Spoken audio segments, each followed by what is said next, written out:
드디어 십자가 복음 시리즈의 대장정을 마무리하는 단계에 왔습니다. 우리가 십자가 복음 시리즈를 시작할 때 무엇으로 시작했는지 기억나십니까? 바로 믿음의 확증으로 시작했습니다. 그때 당시에 믿음의 확증을 보면서 과연 내가 믿음이 있는가, 이런 부분에 대해서 여러분들이 생각하셨을 것입니다. 이제 6개월이 넘는 이 긴 과정 속에서 여러분들은 어떻게 변하셨는지 확인해 보시도록 하겠습니다. 다시 한번 보겠습니다. 믿음의 리트머스 시험지 7가지. 이것은 요한일서에 나온 어떤 사람이 믿음이 있는 사람인가, 이런 것에 대한 부분이었습니다.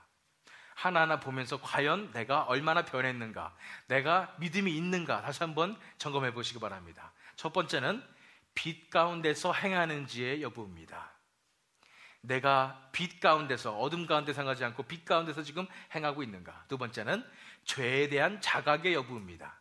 내가 죄에 대해서 지금 민감하게 반응하며 내가 죄인인 것을 느끼고 있느냐, 이런 것이에요. 세 번째는 하나님께 대한 순종의 여부입니다. 내가 하나님의 말씀을 듣고 있느냐, 하나님께 순종하고 있느냐. 네 번째는 형제를 사랑하는지의 여부입니다. 내가 내 자신만 사랑하고 내 가족만 사랑했는데 이제는 내 이웃들을 내가 지금 사랑하는 마음이 생겼는가 하는 것입니다. 다섯 번째는 세상을 내려놓은지의 여부입니다.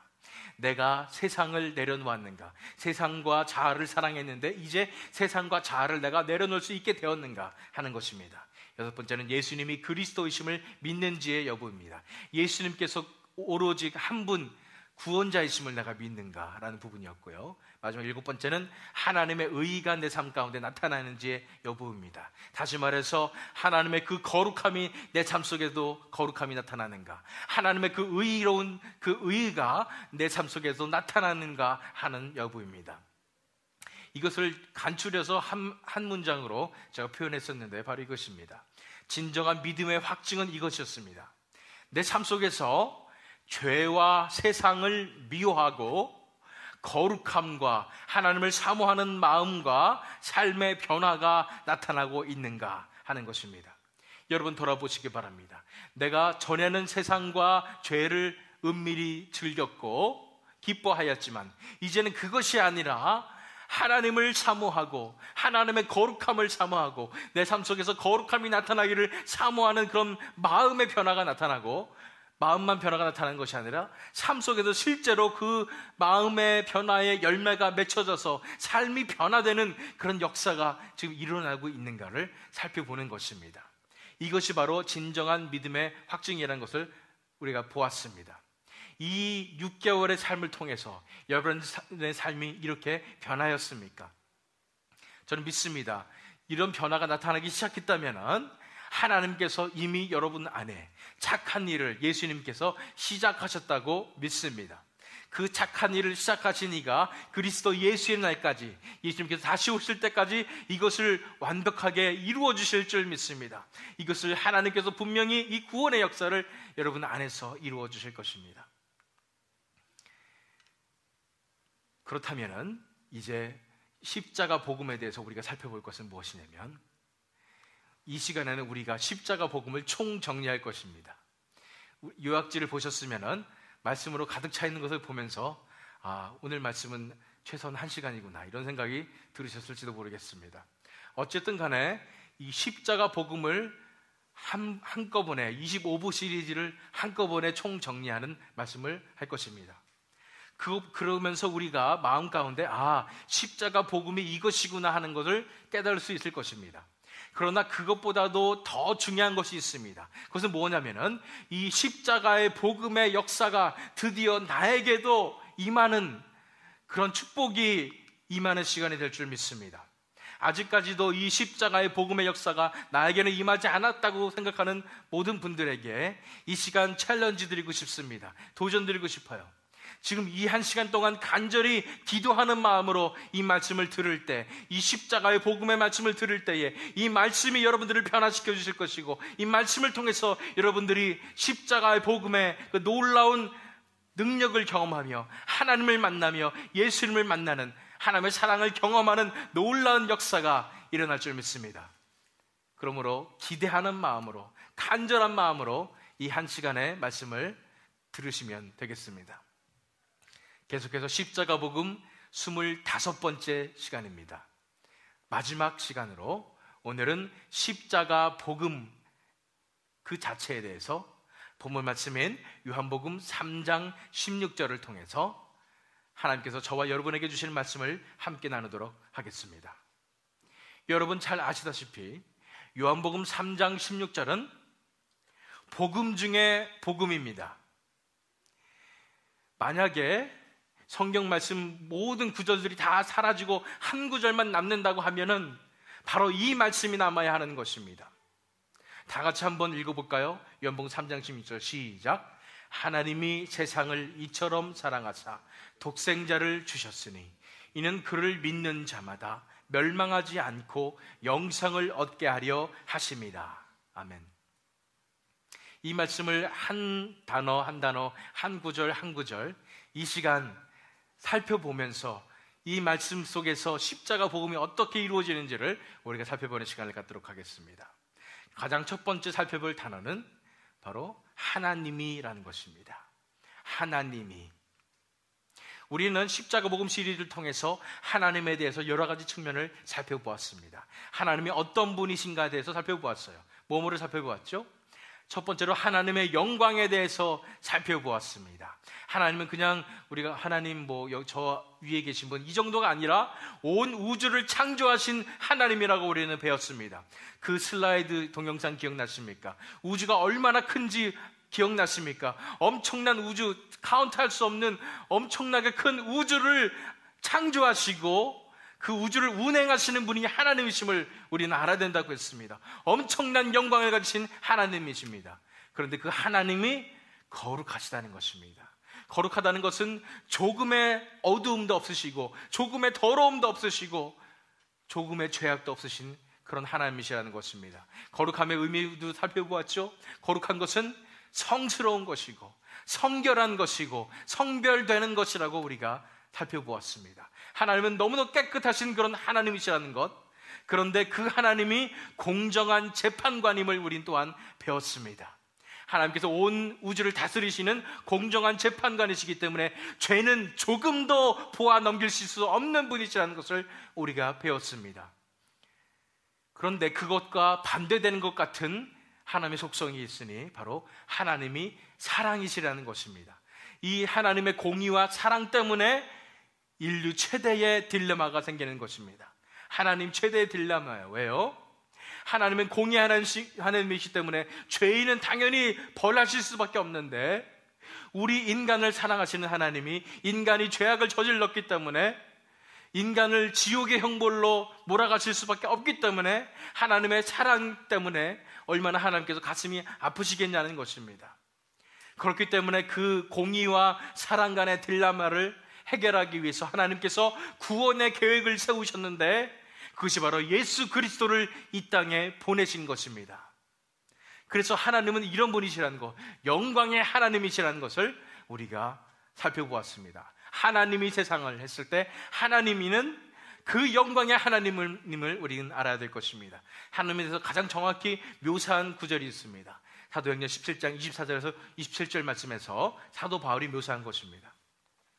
우주와 그 가운데 있는 만물을 지으신 하나님께서는 천지의 주제시니 손으로 지은 전에 계시지 아니하시고 또 무엇이 부족한 것처럼 사람의 손으로 섬김을 받으시는 것이 아니니 이는 만민에게 생명과 호흡과 만물을 친히 주시는 이심이라.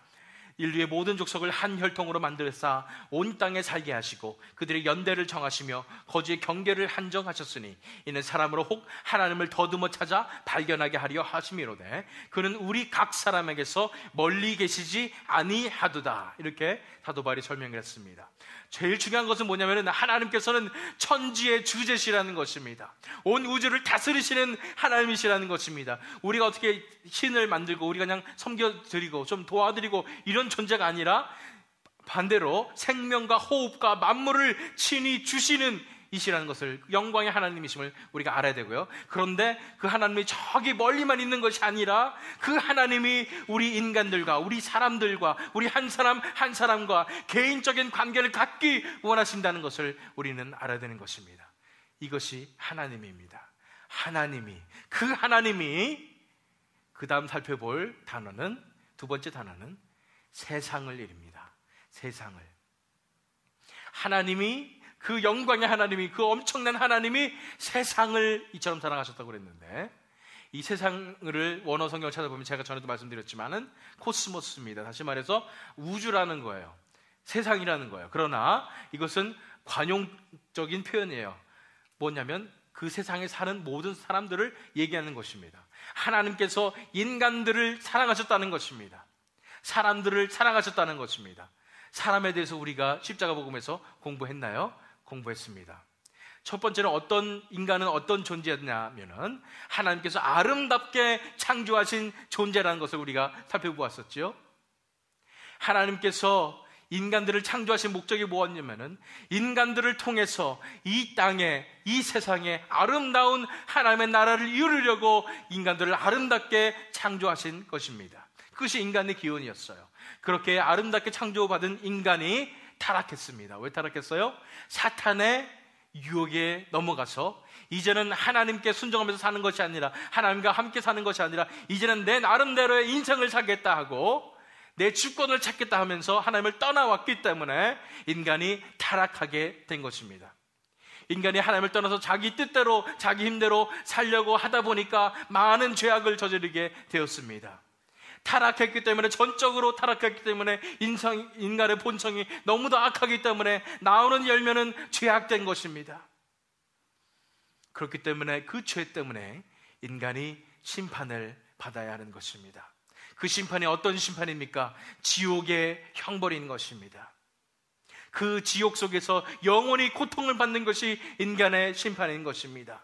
그런데 그 인간을 사랑하신 하나님께서 구원의 방편으로 바로 예수 그리스도의 십자가로 우리 인간을 구원하시는 그런 계획을 세우신 것입니다. 이사야서 59장 1절과 2절 말씀 보시기 바랍니다.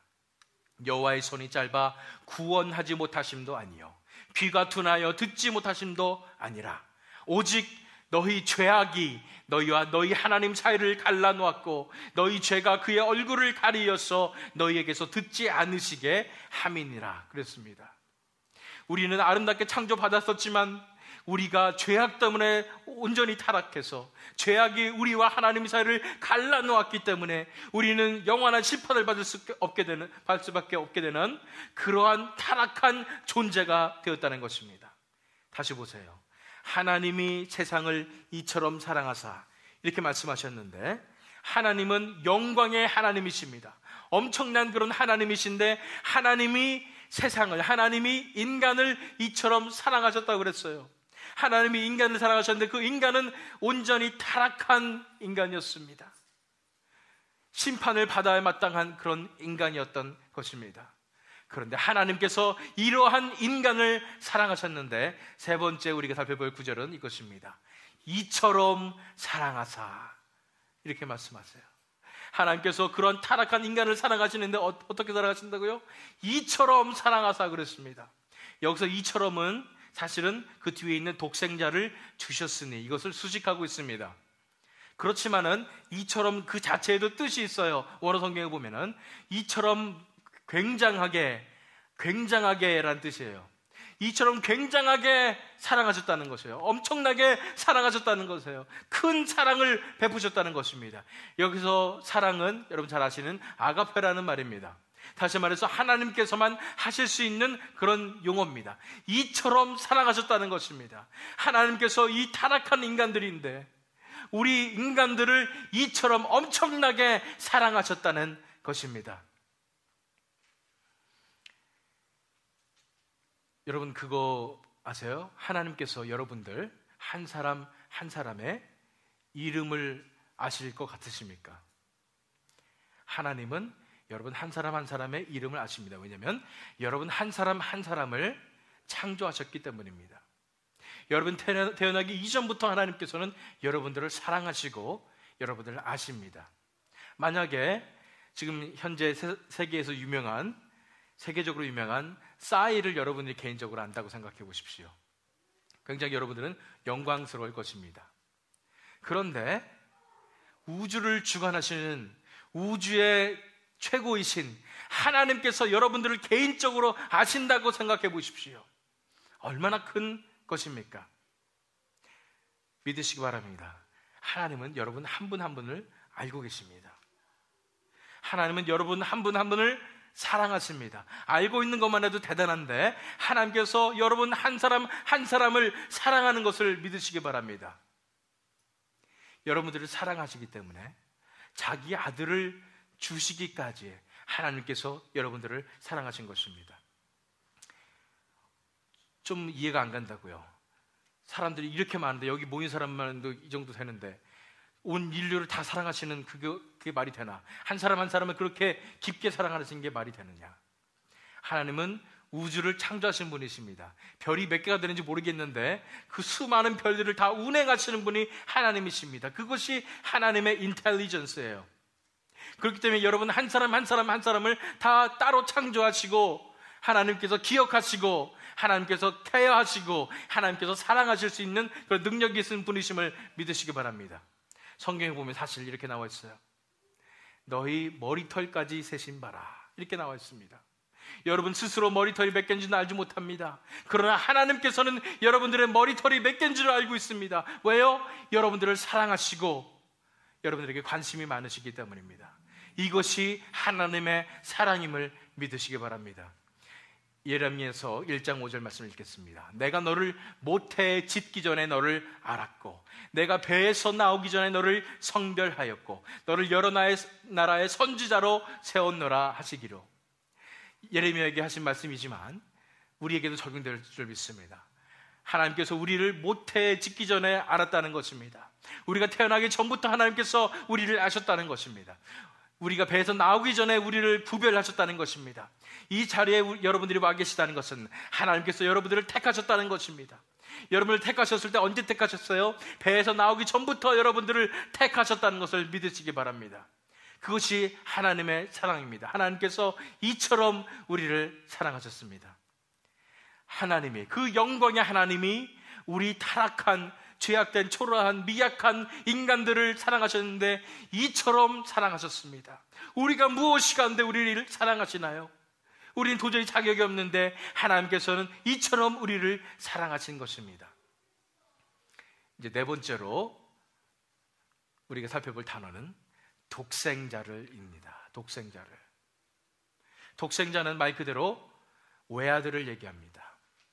하나님의 외아들은 예수님 한 분밖에 없습니다. 그 예수님을 주셨다는 것입니다. 외아들 한 분밖에 없는 그 예수님을 주셨습니다. 예수님의 입장에서 보면은 예수님이 이 죄인들을 위해서 십자가의 희생을 치르셨다는 것입니다. 우리가 예수님에 대해서도 십자가 복음 시리즈에서 살펴보았나요? 살펴보았습니다. 첫 번째로 예수님의 성육신에 대해서 살펴보았습니다. 예수님께서 하나님의 아들이신데, 하나님 본체신데 인간이 되신 것입니다. 그것은 제가 어떤 비유로 드렸나요? 사람이 개미가 되는 것 같은 그런 일이다, 이렇게 말씀을 드렸습니다. 그런 리스트릭션이 있다는 것입니다. 개미 같은, 개미보다도 더 못한 그런 사람들을 구원하시기 위해서 예수님께서 친히 이 땅에 내려오신 것입니다. 그래서 예수님께서 하신, 이 땅에서 하신 사역이 무엇입니까? 하나님 나라를 선포하셨습니다. 뿐 아니라 하나님의 나라를 실현하셨습니다. 병든 자를 고치고 귀신 들린 자를 내쫓고 하나님의 나라를 이 땅에 실현하시는 것이 바로 예수님께서 하신 일이었습니다. 예수님께서 복음을 전하셨습니다. 예수님의 복음은 어떤 복음이었냐면은 우리가 예수님과 함께 죽고 예수님과 함께 사는 진정한 복음을 전하셨습니다. 나를 따르려거든 자기 십자가를 지고 자기를 부인하고 자기 십자가를 지고 나를 따를 것이라고 말씀하시면서 내가 내 본을 보였노라, 너희들이 나의 본을 따라가거라 하면서 나를 따라가면 네가 진정한 구원을 얻을 것이다 라고 말씀하시면서 예수님과 함께 죽고 예수님과 함께 사는 진정한 십자가의 복음을 전하셨던 것입니다. 그 예수님의 마지막 그 사역은 무엇이었습니까? 십자가에서 우리 죄를 짊어지시고 우리 대신에 십자가에서 돌아가 주신 그런 것입니다. 누가 다른 사람을 위해서 죽을 수가 있겠습니까? 그래서 예수님께서는 여러분들을 사랑하셨기 때문에 여러분들의 죄악을 대신 그 형벌을 받아주신 것입니다. 그렇기 때문에 우리가 예수님을 믿고 예수님과 함께 죽고 예수님과 함께 살게 될 때에 예수님의 새 생명으로 우리가 살아갈 수 있는 힘을 얻게 되는 것입니다. 그것이 바로 예수님입니다. 독생자 예수님입니다. 예수님에 대해서 잘 나와 있는 것이 바로 빌립보서 2장 6절에서 8절 말씀입니다. 그는 근본 하나님의 본체시나 하나님과 동등됨을 취할 것으로 여기지 아니하시고 오히려 자기를 비워 종의 형체를 가지사 사람들과 같이 되셨고 사람의 모양으로 나타나사 자기를 낮추시고 죽기까지 복종하셨으니 곧 십자가에 죽으심이라. 원래 하나님의 본체이신 높으신 그런 하나님의 아들이셨습니다. 그런데 우리를 사랑하셨기 때문에 자기 자신을 낮추셔서 인간이 되었습니다. 그뿐 아니라 인간 중에서도 가장 낮은 위치에 사형수의 위치에 가셔서 우리의 형벌을 대신해서 받아주신 것입니다. 죽기까지 복종하신 분이 바로 독생자 예수 그리스도이심을 우리가 믿어야 하는 것입니다. 하나님이, 그 영광의 하나님이 죄인된 인간들을 이처럼 사랑하셔서 전부터 아시고 미리 사랑하셨는데 그 사랑하신 방법은 바로 독생자를 주신 것입니다. 하나밖에 없는 예수 그리스도를 우리에게 주신 것입니다. 다음 5번째로 살펴볼 단어는 주셨으니 하는 것입니다. 주셨으니. 이 주셨으니는 하나님께서 바로 우리 인간들을 위해서 예수님을, 독생자 예수 그리스도를 이 땅에 보내신 것을 얘기할 뿐 아니라 희생 제물로 십자가에 못 박히도록 내어 드리셨다는 것입니다. 그 아들을 희생 제물로 내어 주셨다는 것입니다. 여러분들 잘 알려진 스토리가 있습니다. 여러분들이 들어보셨을 수도 있고 안 들어보셨을 수도 있지만 스토리는 이렇게 됩니다. 외국에 험준한 그런 산악에 있는 그런 동네가 있습니다. 산동네가 있는데 거기를 운행하는 버스 운전기사가 수많은 승객들을 태우고 가다가 그 언덕길에서 내려오다가 그 브레이크가 고장이 났습니다. 그래서 버스는 굉장히 빠른 속도로 내려가고 있었는데 그 언덕 밑에는 마을이 하나가 있었어요. 근데 불행 중 다행인 것은 그 마을은 운전기사가 바로 사는 마을이었습니다. 그 지리를 굉장히 잘 알고 버스를 어디다가 이렇게 박아야지 사람들도 안 다치고 버스가 설 수 있는지를 정확하게 알고 있었기 때문에 그 마을로 향해서 버스가 브레이크도 없이 전속력으로 질주하고 있었는데 보니까 그 마을 광장에 아이들이 많이 놀고 있었던 것입니다. 필사적으로 버스 운전기사는 빵빵빵빵빵 누릅니다. 그 아이들이 다 깜짝 놀라서 비켰는데 한 아이가 놀이에 정신이 팔려가지고 보지 못하고 듣지 못하고 거기서 웅크리고 있었던 것입니다. 그 순간 버스 기사는 결정을 해야 됩니다. 내가 이 아이를 치고 그냥 지나가서 이 사람들을 살릴 것인지 아니면 이 아이를 살리고 이 모든 사람들을 다 죽일 것인지. 버스 기사가 어떤 결정을 했겠습니까? 많은 사람들을 살리기 위해서 이 아이를 그냥 치고 지나가서 이 아이들은 죽고 사람들은 살아났습니다. 그런데 사람들이 자기 목숨이 구해졌는데 불구하고 이 운전기사를 욕하는 것입니다. 어떻게 너는 이렇게 잔인한 사람일 수가 있느냐? 어떻게 그 아이를 죽게 할 수가 있느냐? 이렇게 얘기했습니다. 그랬더니 그 버스 기사를 아는 다른 사람이 얘기했습니다. 이 사람을 욕하지 마십시오. 왜냐하면 그 아이에 앉아있던 아이는 이 버스 기사의 아들이었습니다. 이렇게 얘기하는 것이었습니다. 이 버스 기사는 이 사람들의 생명을 살리기 위해서 자기 아들을 희생하는 선택을 했던 것입니다. 그런데 하나님께서 우리를 구해 주셨다는 것은 우리를 위해서 예수 그리스도를 이 땅에 보내셨다는 것은 그러한 결정이었습니다. 자기의 외아들을 희생하면서까지 우리를 구원하신 것을 우리가 알아야 됩니다.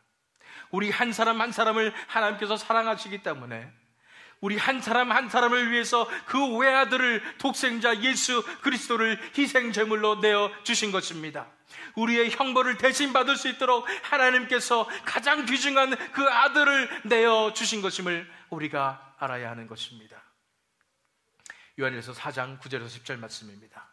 하나님의 사랑이 우리에게 이렇게 나타난 바 되었으니 하나님이 자기의 독생자를 세상에 보내심은 그로 말미암아 우리를 살리려 하심이라. 사랑은 여기 있으니 우리가 하나님을 사랑한 것이 아니요 하나님이 우리를 사랑하사 우리 죄를 속하기 위하여 화목제물로 그 아들을 보내셨습니다. 하나님께서 독생자 예수 그리스도를 세상에 보내신 것은 뭐 때문에 그렇다고요? 바로 우리를 살리기 위해서 그렇습니다. 우리 상황이 어땠길래요? 우리는 지금 지옥으로 가는 상황이었습니다. 그렇기 때문에 하나님께서 우리를 살리기 위해서 예수 그리스도를 희생하셨다는 것입니다.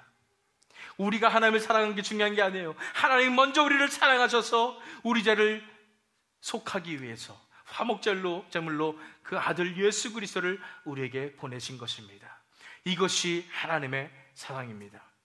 하나님이 그 놀라우신 영광의 하나님이 우리 같은 인간을, 타락한 인간들을 사랑하셨는데 얼마나 사랑하셨냐면 자기 독생자를, 하나밖에 없는 예수 그리스도를 희생하시면서까지 우리를 사랑하셨다는 것을 우리는 이 말씀을 통해서 알 수가 있는 것입니다. 이제 6번째 구절은 이것입니다. 이는 그를 믿는 자마다. 이는 그를 믿는 자마다. 여기에 가장 큰 클루가 나옵니다. 믿으면 되는 것이구나. 믿으면은 우리에게 진정한 구원이 찾아올 수 있구나 하는 것을 우리가 알게 되는 것입니다. 근데 먼저 우리가 알아야 될 사실은 믿는 것에 대한 이해를 잘해야 됩니다. 우리가 그냥 믿는 자마다 그러니까 내가 선택해가지고 내가 믿습니다 하면 되는 건구나 이렇게 생각하시면 안 됩니다. 그것이 진정한 믿음이 아니에요. 또는 믿습니다 해놓고서는 내 삶 속에서는 믿음의 열매가 안 나타나요. 그런 것도 진정한 믿음이 아닙니다. 성경에서 말하는 진정한 믿음이 아닙니다. 믿음은 오로지 하나님께서 주시는 것입니다. 하나님의 은혜로 주어지는 것입니다. 하나님께서만 우리에게 주실 수 있는 것이 믿음임을 알아야 하는 것입니다. 우리 힘으로 내가 열심히 믿겠다 해서 믿어지는 것이 아니라는 것을 우리가 알아야 됩니다. 또는 지식적으로 그냥 이해한다고 해서 하나님의 구원의 역사가 이렇기 때문에 예수님께서 대신 돌아가셨기 때문에 그렇기 때문에 내 죄를 위해서 돌아가셨기 때문에 나는 죄가 없기 때문에 나는 이제 구원받았습니다. 이러는 지식적인 그런 지식만 가지고 있다고 해서 이것이 믿음으로 다가오는 것이 아니라는 것입니다. 진정한 믿음은 하나님께서만 우리에게 주시는 것인데 뭐냐면은 십자가의 복음이 실체로 다가오는 것입니다. 그것이 내 삶 속에서 정말로 적용이 되는 것이 진정한 믿음임을 믿으시기 바랍니다. 하나님의 구원의 역사가, 하나님께서 나를 사랑하셔서 처음부터 택하셔서 나를 구원하신 모든 과정들이 다 실체적으로 나에게 다가오고 그것이 깨달아지고 믿어지는 것입니다. 그것이 진정한 믿음임을 우리는 알아야 되는 것입니다. 에베소 2장 8절에서 9절 말씀 보세요. 너희는 그 은혜에 의하여 믿음으로 말미암아 구원을 받았으니 이것은 너희에게서 난 것이 아니요 하나님의 선물이라. 행위에서 난 것이 아니니 이는 누구든지 자랑하지 못하게 함이라. 믿음으로 말미암아 우리가 구원을 얻는다고 그랬습니다. 이것이 가장 큰 클루였어요. 그런데 이 믿음이 우리가 몇 번 살펴봤습니다. 이것은 너에게서 난 것이 아니라 수식하는 것이 믿음이라는 것이에요. 믿음이 우리에게 난 것이 아니라 하나님의 선물이라는 것입니다. 우리가 열심히 믿습니다 해서 믿어지는 것이 아니라 하나님께서만 주실 수 있는 그 믿음입니다. 그 믿음을 받아야지 우리가, 진정한 믿음을 받아야지 우리가 우리를 용서하신 그 하나님의 구원의 역사가 믿어질 뿐 아니라 우리 삶을 내려놓으며 우리 자아와 세상을 내려놓고 다 하나님 앞에 나아가는 믿음의 발걸음을 내릴 수 있는 진정한 믿음을 가질 수가 있는 것입니다. 하나님의 은혜가 아니고서는 이 믿음을 가질 수 없음을 우리가 알아야 합니다. 하나님의 은혜가 임해야지 우리가 이토록 믿을 수가, 진정한 믿음을 가질 수가 있는 것입니다. 이제 7번째로 살펴볼 구절은 멸망하지 않고입니다. 멸망하지 않고. 왜 멸망하나요? 우리 인간이 죄악 때문에, 이제 하나님의 공의로우심 때문에 우리가 심판을 받을 수밖에 없는 처지이기 때문에 우리가 멸망하게 되었습니다. 그런데 예수님을 믿는 진정한 하나님의 은혜로서의 믿음을 우리가 받을 때에 우리는 멸망하지 않는다는 얘기인데요, 저는 멸망하는 얘기부터 하고 싶습니다. 우리 상태를 정확히 볼 줄 알아야 한다는 것입니다. 우리는 이미 멸망의 길로 가고 있음을 우리는 알아야 되는 것입니다. 아까 버스 운전기사가 브레이크 없이 계속 비탈길로 내려갔듯이 우리는 지금 비탈길로 내려가고 있습니다. 그 끝은 죽음이요 멸망입니다. 우리는 이미 그 버스에 타고 있어서 급속도로 가장 맥시멈 스피드로 우리는 멸망을 향해서 달려가고 있음을 우리는 알아야 합니다. 우리는 이미 지옥으로 달려가고 있는 모습이 우리의 모습임을 봐야 됩니다. 우리가 우리 스스로의 삶을 살고 있을 때에, 우리가 죄악된 삶을 살고 있을 때에 우리는 그 급속도로 달려 가속이 붙은 그런 버스처럼 멸망을 향해서 우리는 달려가고 있습니다. 조나단 에드워즈가 얘기하는 것처럼 우리는 이미 낭떠러지에 매달려져 있습니다. 어떤 낭떠러지예요? 눈이 내린 미끄러운 낭떠러지입니다. 그 비탈길에, 그런 가파른 비탈길에 우리는 간신히 매달려 있는데, 우리가 거기서 안 떨어지고 있는 것은 무엇 때문이냐면 하나님께서 우리 손을 붙잡아 주시고 계시기 때문입니다. 그래서 우리가 아직 지옥에 안 가고 있는 것입니다. 그런데 하나님께서 이 붙잡으신 그 손을 이제 놓을 때가 돼서 놓을 때는 우리는 그대로 지옥에 갈 수밖에 없는 그런 존재라는 것입니다. 우리 위에는 하나님의 진노가 쌓여 있습니다. 우리가 진정으로 하나님을 믿지 못할 때에 우리 속에서 하나님의 진노가 우리 위에 쌓여 있음을 우리는 바라봐야 하는 것입니다. 하나님께서 그 진노를 막아주고 계시기 때문에, 손으로 막아주시기 때문에 그 진노가 쏟아지지 않는 것입니다. 그런데 하나님께서 이 막아주신 손길을 그냥 놓으셨을 때는 우리는 그대로 지옥에 갈 수밖에 없는 존재라는 것을 우리가 알아야 되는 것입니다. 우리는 이미 사형 판결을 받았습니다. 우리는 이미 사형 언도를 받았어요. 우리는 사형수입니다. 우리의 죄악 때문에 우리는 지옥의 판결을 받았습니다. 사형수지만 아직 사형 집행이 안 돼서 살고 있는 것뿐이라는 것을 우리는 알아야 됩니다. 이미 우리에게는 판결이 내려졌습니다. 그것은 사형이에요. 언제 죽을지 모르는 그런 삶을 살고 있다는 것입니다. 언제 지옥에 떨어질지 모르는 그런 삶을 우리가 살고 있었음을 우리는 봐야 하는 것입니다. 그런데 우리가 진정한 하나님의 은혜를 받을 때에, 진정한 믿음을 가질 때는 우리가 멸망하지 않을 수 있다는 것을 우리가 알아야 된다는 것입니다. 제가 지금까지 드린 이런 심판에 대한, 멸망에 대한 말씀이 거짓말이 아닙니다. 성경에 나온 말씀이에요. 데살로니가 후서 1장 7절에서 9절 말씀 보겠습니다. 주 예수께서 자기의 능력의 천사들과 함께 하늘로부터 불꽃 가운데 나타나실 때에 하나님을 모르는 자들과 우리 주 예수의 복음에 복종하지 않는 자들에게 형벌을 내리시리니, 이런 자들은 주의 얼굴과 그의 힘의 영광을 떠나 영원한 멸망의 형벌을 받으리로다. 예수님께서 능력의 천사들과 함께 하늘로부터 불꽃 가운데 나타나실 날은 마지막 날에 예수님께서 다시 오실 때입니다. 그때 심판을 하시는데 하나님을 모르는 자들과 진정한 믿음이 없는 자들에게 형벌을 내리십니다. 영원한 멸망의 형벌을 받는 것이 우리에게 이미 정해진 일입니다. 우린 지금 그 버스를 타고 멸망으로 지금 최고 속력으로 달려가고 있는 것을 알아야 됩니다. 급합니다. 다음에 하지 뭐 이런 때가 아닙니다. 바로 지금입니다. 지금이야말로 하나님께서 우리에게 주시는 기회임을 알아야 되는 것입니다. 하나님께서, 그 영광의 하나님께서 우리 인간들을, 우리 타락한 인간들을 사랑하셨는데 얼마나 사랑하셨어요? 예수 그리스도를 대신 희생제물로 주실 만큼 사랑하셨어요. 왜냐하면 우리가 진정한 하나님께서 주시는 그 믿음을 가질 때에 우리가 그런 지옥의 형벌로부터 우리가 구원을 받을 수 있기 때문입니다. 마지막 8번째 구절은 영생을 얻게 하려 하심이라는 구절입니다. 영생을 얻게 하려 하심이라. 그냥 멸망하지 않는 것만 해도 감사해요. 왜냐하면 우리의 운명은 이미 결정되어 있었거든요. 우리는 그 죄악 때문에 지옥으로 갈 수밖에 없었던 거거든요. 그런데 멸망하지 않을 뿐 아니라 우리에게 영생을 주신대요. 극과 극입니다. 이 영생은 물론 영원한 하늘나라에서의 생명입니다. 영원한 생명 가운데 하나님과 함께 즐겁게 살아가는 그런 영생입니다. 뿐 아니라 그러나 우리에게 새로운 생명이라는 의미도 가져다 주는 것입니다. 요한복음 5장 24절 말씀 읽겠습니다. 내가 진실로 진실로 너에게 이르노니 내 말을 듣고 또 나 보내신 이를 믿는 자는 영생을 얻었고 심판에 이르지 아니하나니 사망에서 생명으로 옮겼느니라.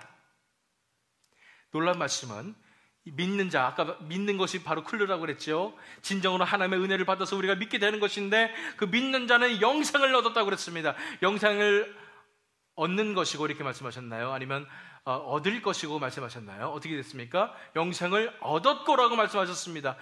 과거형입니다. 이미 우리가 믿음을 가질 때에 영생을 받았다는 것입니다. 영생의 삶이 지금부터 시작된다는 것입니다. 우리가 예수님께 나아올 때에 진정으로 믿음을 가지게 될 때 우리에게 영생이 시작된 것입니다. 영생의 삶이 시작된 것입니다. 천국의 삶이 시작된 것입니다. 이미 사망에서 생명으로 옮겨진 것입니다. 그것이 놀라운 영생의 의미인 것입니다.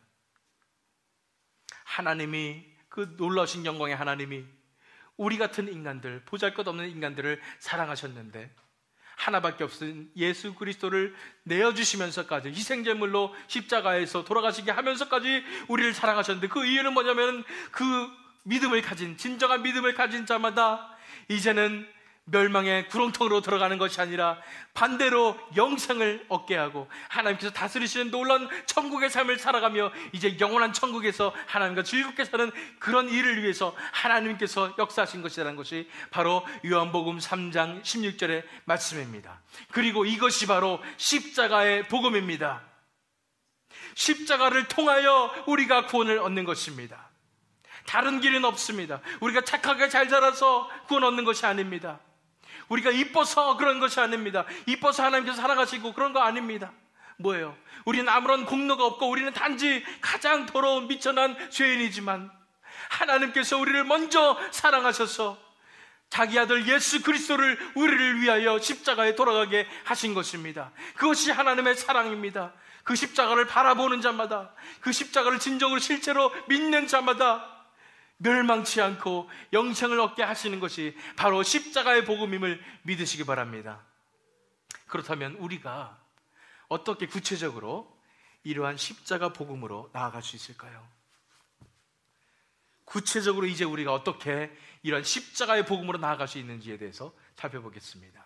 십자가 복음으로 나아오는 세 가지 단계에 대해서 살펴보도록 하겠습니다. 십자가 복음으로 나아오는 세 가지 단계인 것입니다. 그 첫 번째를 보기 위해서 본 말씀 16절에 하나님이 세상을 이처럼 사랑하사, 이 구절을 다시 한번 살펴보겠습니다. 그 영광의 하나님이 우리 인간들을 사랑하시는데 이처럼 사랑하셨다는 것입니다. 하나님의 사랑이 얼마나 큰지 아세요? 하나님의 사랑이 얼마나 큰지 아세요? 하나님의 사랑은 제가 늘 말씀드리지만 세상에서 말하는 그 사랑하고 다릅니다.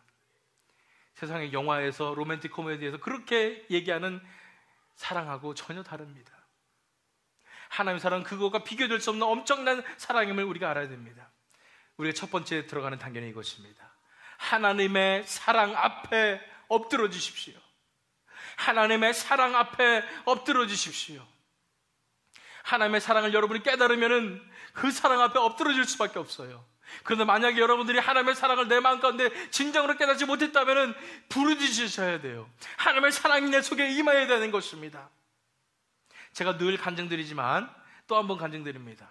제가 진정한 죄인임을 내가 깨달았을 때, 내가 세상에서 가장 더러운 죄인이구나, 나만큼 더러운 사람 세상에 없구나라는 것을 깨달았을 때요, 저는 보았습니다. 저 깊은 구덩이 속에 들어가 있는 제 자신을 봤어요. 그곳에서, 그 더러운 곳에서 발버둥 치고 있는 제 자신을 봤습니다.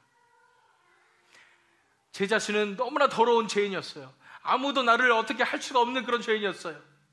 돌 맞아 죽어도 괜찮은 그런 죄인이었다는 것을 제가 깨닫고 났는데, 그런데 그런 나를 구원하시기 위해서 예수님께서 그 깊은 구덩이까지 내려오셨어요.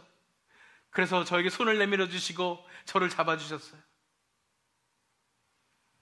그런 나를 위해서 예수님께서 십자가에서 돌아가신 것입니다. 그것이 하나님의 사랑이더라고요.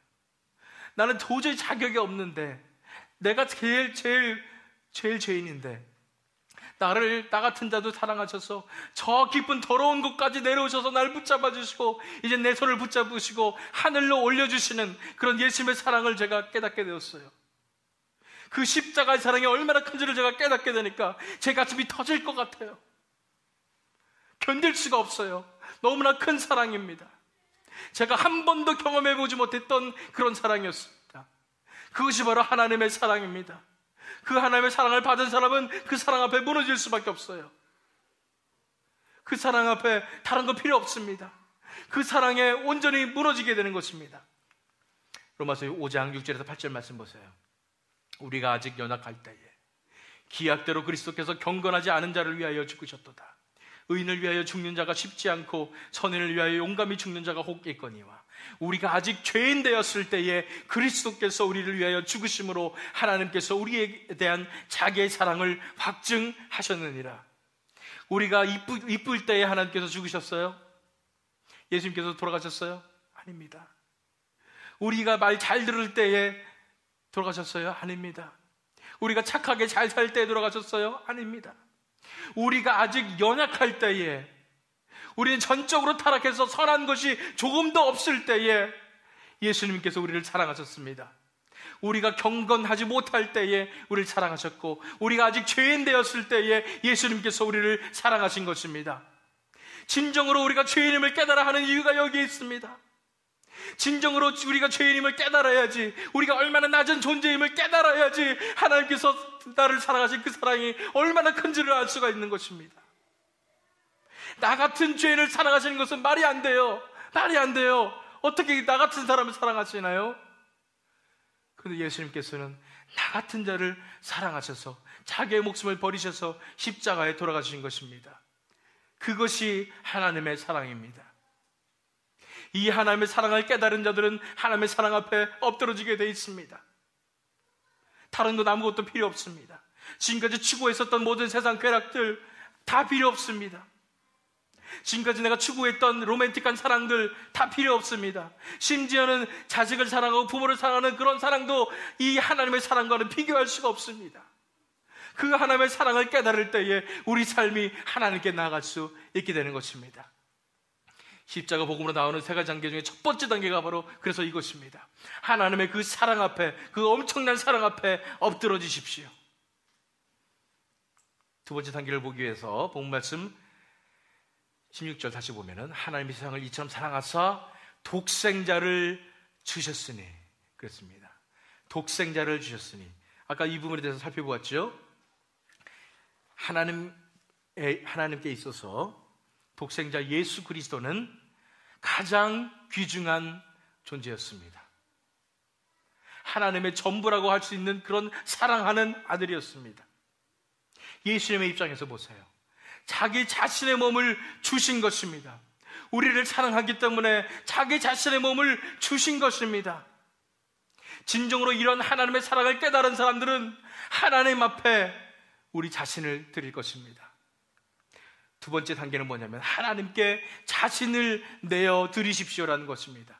먼저 하나님께서 가장 귀중한 것을 우리에게 주셨기 때문에, 먼저 예수님께서 자신을 우리에게 주셨기 때문에 그 사랑을 받은 우리로서는 그 사랑에 감격하여 우리 자신을 드리는 것입니다. 우리 자신을 드리는 것이 하나도 아깝지 않습니다.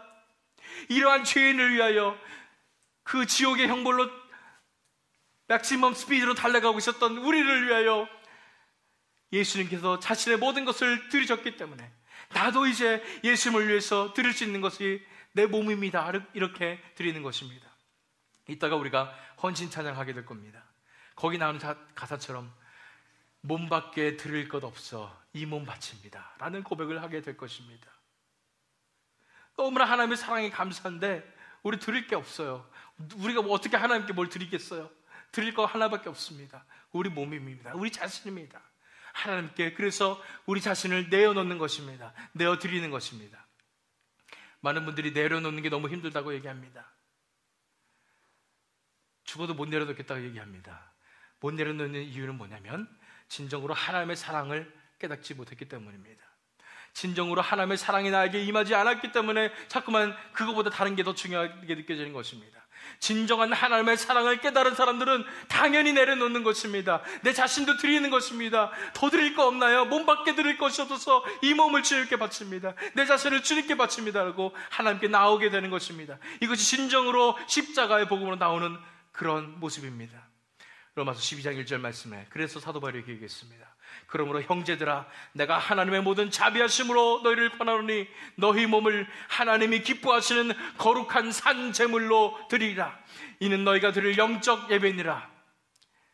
이것이 그냥 비유적으로 얘기한 것이 아니라 진짜입니다. 너희 몸을 하나님이 기뻐하시는 거룩한 산 제물로 드리라. 제물은 무엇이에요? 희생 제물이라는 것입니다. 예수님께서 우리를 위해서 그 몸을 희생 제물로 내어 주신 것처럼 우리도 하나님께서 기뻐하시는 우리의 몸을 다 드려서 거룩한 산 제물로 우리가 하나님 앞에 우리 자신을 드려야 된다는 것입니다. 그것이 진정한 영적 예배라는 것입니다. 우리가 예배 얘기하지만은 진정한 예배는 우리 자신이 드려지는 예배임을 우리는 알아야 될 것입니다. 두 번째 단계가 그래서 하나님께 그 사랑에 감격하여 우리 자신을 내어드리는 것입니다. 마지막 세 번째 단계는 3장 16절 말씀의 마지막 부분입니다. 영생을 얻게 하려 하심이라. 이제는 우리가 이 새 생명이 주어졌습니다. 우리에게 새 생명이 찾아왔습니다. 영생의 삶이 찾아왔습니다. 이제는 우리의 삶 가운데 영생을 선택하며 영생의 삶을 살아가야 되는 것입니다. 세 번째 단계는 영원한 생명의 삶으로 나아오십시오라는 것입니다. 우리가 회심했을 때 우리에게 또 구원의 역사를 통해서 우리에게 중생의 역사가 일어나서 우리가 새 생명을 갖게 되는 것입니다. 그렇다고 해서 우리가 완벽하게 구원을 받았나요? 그렇지 못하다고 말씀드렸습니다. 뭐 때문에 그래요? 우리의 몸이 아직 살아있기 때문입니다. 우리의 옛 생명이 아직 살아있기 때문에 자꾸만 우리를 옛 습관으로 돌아가기 하기 위해서 우리를 유혹하고 우리를 힘들게 넘어지게 하는 것입니다. 우리가 세 번째 단계로 해야 되는 것은 매일매일 그렇기 때문에 우리의 옛 생명이 아니라 영원한 생명의 삶으로 나와야 된다는 것입니다. 진정으로 하나님의 사랑을 깨달았기 때문에 그 사랑에 엎드러지고 내 삶을 드린 다음에 한 번 드리고 끝이 아니라 매일매일 내 삶을 드리게 되는 것입니다. 매일매일 생명의 삶으로 나가는 것입니다. 내 옛 생명을 버리고 내 자아를 십자가에 못 박고 이제는 하나님만을 바라보며 예수님께 주시는 새로운 생명으로 나오는 것입니다. 영원한 생명의 삶으로 나오게 되는 것이 바로 십자가 복음으로 나오는 세 번째 단계인 것입니다. 갈라디아서 2장 20절 말씀이에요. 내가 그리스도와 함께 십자가에 못 박혔나니 그런즉 이제는 내가 사는 것이 아니요 오직 내 안에 그리스도께서 사시는 것이라. 이제 내가 육체 가운데 사는 것은 나를 사랑하사 나를 위하여 자기 자신을 버리신 하나님의 아들을 믿는 믿음 안에서 사는 것이라. 이제 내가 그리스도와 함께 십자가에 못 박혔습니다. 이제는 내 옛 생명이 십자가 앞에 못 박혔어요. 죽었어요. 이제는 내가 사는 것이 아닙니다. 그래서 새 생명, 영원한 생명으로 살아가는 것인데 그 생명은 뭐냐면 오직 내 안에 그리스도께서 사시는 것이라 그렇습니다. 예수님께서 내 삶을 대신 살아주시는 거예요. 예수님의 그 생명으로 우리가 살아가는 것입니다. 그것이 영원한 생명의 삶이에요. 그래서 하나님의 아들을 믿는 믿음 안에서 사는 것이라는 것은 우리가 이제는 내 옛 생명이 죽고 이제는 하나님의 아들을 믿는 진정한 생명으로 영원한 생명으로 우리가 살아가야 된다는 것입니다. 매일매일 우리 옛 생명이 십자가에 못 박히고 매일매일 새로운 생명으로 나아가는 것, 이것이 바로 십자가 복음의 세 번째 단계인 것입니다. 십자가 복음으로 나아가는 세 번째 단계가 영원한 생명의 삶으로 나오라는 것입니다. 이 실천적인 구체적인 이 방법들이 여러분들 삶에 적용되기만 합니다. 진정으로 하나님의 사랑 앞에 엎드러지시기 바랍니다. 그리고 하나님께 내 자신을 진정으로 그 사랑에 감격하여 내어드리시기 바랍니다. 그리고 가만히 있는 것이 아니라 내 옛 생명을 매일매일 십자가에 못 박고 이제는 영원한 생명의 삶으로 우리가 나오게 될 때에 우리가 십자가의 복음으로 나가게 될 것입니다. 십자가의 복음이 우리의 삶 속에 적용되게 될 것입니다. 이 십자가 복음으로 인하여 우리가 생명의 길로, 구원의 길로, 영생의 길로 나오게 될 것입니다. 이제 마지막 초청의 말씀을 드립니다. 오늘의 초청의 말씀은 이것입니다. 십자가 복음이 실체적으로 다가오는 은혜를 간구하십시오라는 것입니다. 십자가 복음이 실체적으로 다가오는 은혜를 간구하시라는 것입니다. 지금까지 우리가 배웠습니다. 십자가의 복음이 무엇입니까? 하나님의 구원의 역사의 정점이 바로 십자가였다는 것. 십자가에서 내 죄가 용서되었다는 것을, 그것이 바로 십자가 복음입니다. 그런데 그 십자가에 예수님만 달리는 것이 아니라 내 자신도 예수님과 함께 십자가에 달려서 내 자신이 예수님과 함께 죽고 예수님과 함께 다시 살아가는 것이 바로 이 십자가의 복음을 우리가 지금까지 살펴보았습니다. 하나님의 구원의 역사인 것입니다. 이 십자가 복음이 우리에게 실체적으로 다가오는 그런 은혜를 간구하는 것입니다. 우리가 이는 그를 믿는 자마다 했을 때 그 믿음은 우리가 이것이 실체로 다가오는 믿음인 것입니다. 내 죄가 예수님의 십자가를 통해서 용서되었다는 것이 실체적으로 다가오는 것입니다. 나 같은 사람도 하나님께서 사랑하셨구나라는 것을 실체적으로 다가오게 되는 것입니다. 예수님께서 십자가에 달리신 것이 바로 나의 죄 때문이구나, 바로 나 때문이구나, 나를 개인적으로 그토록 사랑하셨구나라는 것이 믿어지는 것이 실체적으로 다가오는 것입니다. 그것이 바로 십자가의 복음이 믿어지는 것입니다. 그것이 진정한 믿음입니다. 이제는 예수님과 함께 내가 십자가에 못 박혔구나, 내 옛 생명이 죽었구나, 이젠 내가 새 삶을 살아가게 되는구나, 그리고 내 자신을 내어드리고 예수님 앞에 나아가게 되는 것, 그것이 바로 십자가의 복음이며 그것이 실체적으로 내게 다가오게 될 때에 우리 믿음의 발걸음을 내딛게 되고 내 삶을 하나님께 드리고 하나님만으로 충분한 그런 삶을 살게 될 것입니다. 그것이 바로 십자가의 복음이 실체적으로 우리에게 다가오는 것입니다. 그러한 십자가 복음이 실체적으로 다가오는 그런 역사가 일어나도록, 그 은혜가 나에게 임하도록 간구하셔야 되는 것입니다. 베드로전서 2장 24절 말씀입니다. 친히 나무에 달려 그 몸으로 우리 죄를 담당하셨으니 이는 우리로 죄에 대하여 죽고 의에 대하여 살게 하려 하심이라. 그가 채찍에 맞음으로 너희는 나음을 얻었나니. 이렇게 말씀하셨어요. 예수님께서 그 십자가의 나무에 달려서 우리 죄를 담당하신 이유가 뭐냐면은 우리가 예수님과 함께 죄에 대해서 죽고 이제는 예수님과 함께 의에 대해서 함께 살기 위해서 예수님께서 그렇게 하신 것입니다.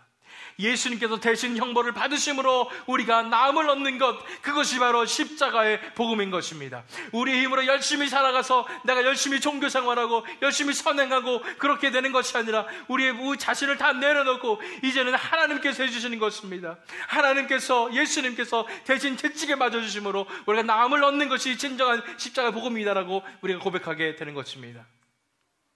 이런 십자가 복음이 실체적으로 나에게 다가올 수 있는 그 믿음을 달라고, 그 은혜를 달라고 간구하십시오. 예수님의 십자가가 바로 나를 위한 십자가임을 믿을 수 있는 그런 은혜를 간구하십시오.